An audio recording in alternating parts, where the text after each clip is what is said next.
Hey guys, it's the Lazy Bone Reviewer. I'm about to watch The Killing Joke.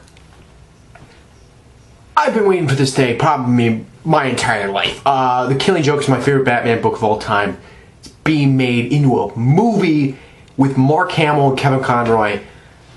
I mean, this is literally the movie I've been waiting for my entire life. Joker shirt, Batman hat, this thing. I'm pumped. I got my this popcorn, right?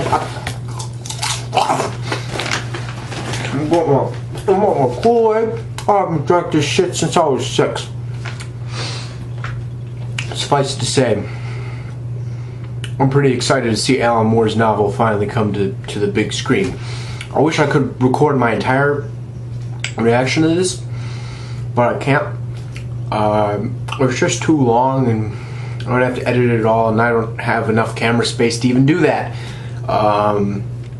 So unfortunately, I'm just recording me before. This is me pre-Killing Joke, and right as soon as it ends, I'm going to cut back and we're going to see my reaction to the end of the movie, and I'm going to talk about it and review it right now. I'm not even going to sit on it. I'm just going to review it right away, which is something I usually don't do. But we're going to do it for Killing Joke because I already love the book.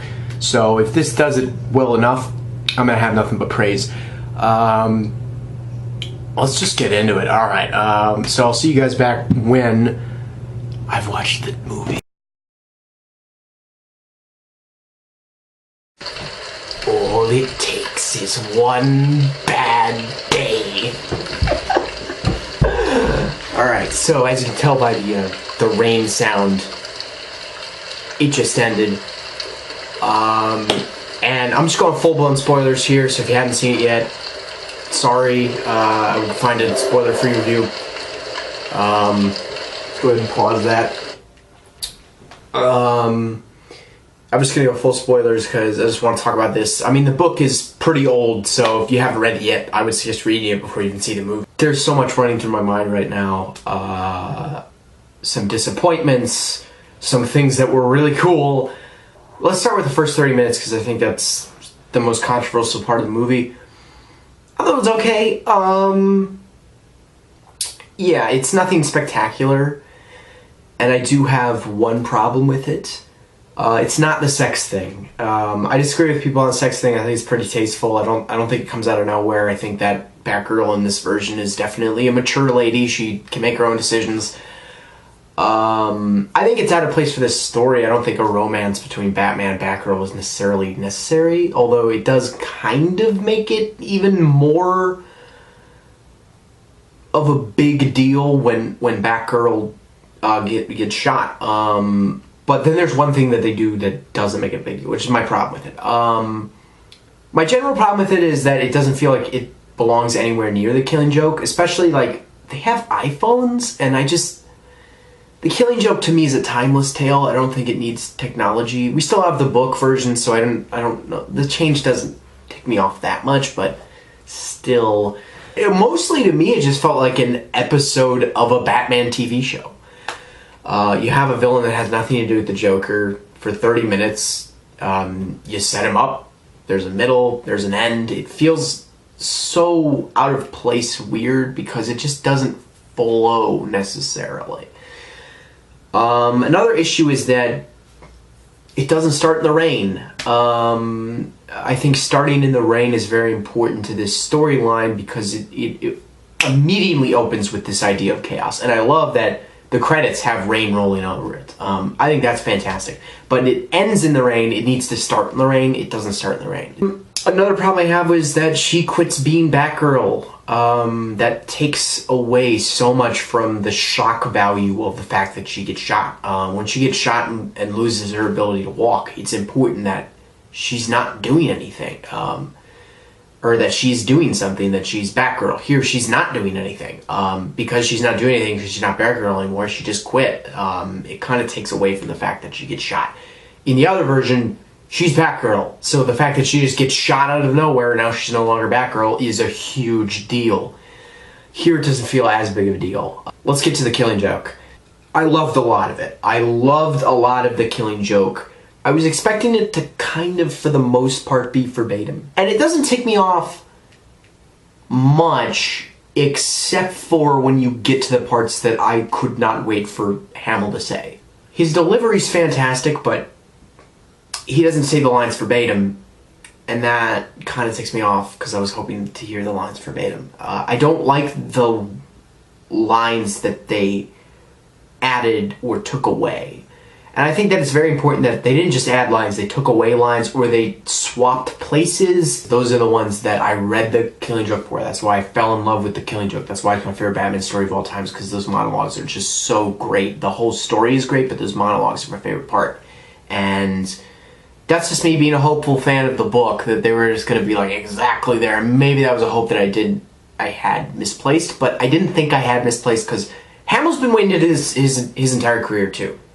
The Killing Joke is the book he wanted to do. He's finally done it, and I feel like it's a little weird that he didn't speak up. Like, I feel like him of all people would be like, can we do this like the right way? The lines you want are said fantastically. All it takes is one bad day. It's so good. And one line delivery I don't like. On the Joker's face during the final monologue is like angry, so Hamill says like, why aren't you laughing? And he says it like that, like really angry, and I always read it like, why aren't you laughing? Like really tragically, why aren't you laughing?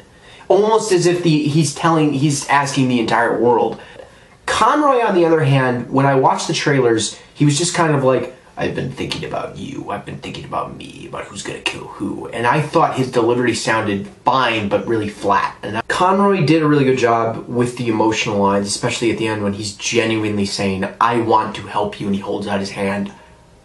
I thought it was great. I thought it was so fantastic. Yeah, just all the voice actors did a great job, especially Hamill and Conroy. To hear them finally say these lines, I hope verbatim, but it's not verbatim, but to hear them finally say it, fantastic. Let's talk about, I think, the elephant in the room when it comes to this, the animation. I'm not usually a guy who complains about animation, but this is The Killing Joke. It's really, really subpar stuff. I thought that they would step up their game. This had a theater release. I really thought they would step up their game. And DC animation, for the most part, looks fine. With Dark Knight Returns, though, they did such a great job bringing that book to the big screen and doing such a great job animating parts 1 and part 2. That's what I thought this was going to be like. I thought they were just going to throw everything at it and make it look so fantastic. And I think that this, I haven't seen the numbers, but I was pretty sure that this was the highest grossing of these animated movies, and I just don't feel like they treated it like that. I feel like they treated The Killing Joke wrong. I feel like it didn't match up with the mouths always. I don't know, it kind of felt like it was almost a dub of an anime, where like sometimes the mouths don't match up exactly, but you give it slack because it's an anime. This is the American cartoon. They should match up like that. Of the things that disappointed me here and there in this, that was the biggest disappointment, the animation. I think that it really picks up at the end. I think that final sequence when Batman gets to the carnival, everything from there is fine, but I think that there are places where it's shoddy, and there's a 3D car chase, and you know, where they use 3D animation, and I really just didn't think that they would pull budget constraints like that on a project like this. I feel like the book has these super good cinematic shots with this artwork from Brian Boland that's just so fantastic, and you get to the movie and they just use basic shots. They just use like, here's a medium shot, here's a wide shot, close-up shot, and it feels so boring and tacky and not Killing Joke. Overall, this was a positive watching experience. I got hyped up when they said the lines I was waiting for them to say. I got hyped up as soon as Hamill showed up. I got hyped up. Conroy said the lines that he was there to say. And I feel like this isn't as incredible as I had hoped. It's definitely one of the better DC animated movies. Definitely one of the better DC animated pictures, but I don't feel like I liked it as much as Under the Red Hood or Dark Knight Returns. And I was hoping this would be a Dark Knight Returns, be it Under the Red Hood. This would be something that was gonna be so great. Maybe that comes from it's my favorite book. Maybe that comes from high expectations. But like I said, I didn't want to get my hopes too high. And as we saw more footage for this, I realized that like the animation wasn't going to be that good and stuff like that. So I mentally prepared myself for like the first 30 minutes probably not going to be that good. The animation's not that good. Like different things. But when it comes down to it, I just wanted to get what I came there to say, and I feel like I didn't get that. Because in some ways I feel like I did, but in the most important ways, I feel like I didn't. A thumbs up, but a thumbs up that's kind of reluctant. It's a little reluctant thumbs up. I feel like I got there what I came to see, but in some ways I didn't. And I feel like the first 30 minutes is tacky and it's weird and it doesn't need to be there, and the animation is shoddy, but the voice actors do a fantastic job, and that's pretty much all I really have to say about The Killing Joke. I didn't want this to be such a down review. It's not really supposed to be as down as it is. I just went in with expectations of seeing the book that I've wanted to see for so long, and I feel like I didn't get that as much as I hoped I would. But I still feel like I did kind of get it, and because of that, I really did enjoy this. And I think that's all I have to say. Sorry for such a scatterbrained review. I usually don't do reviews like this, but I thought for The Killing Joke I would. And yeah, this has been the Lazy Bum Reviewer, and peace out.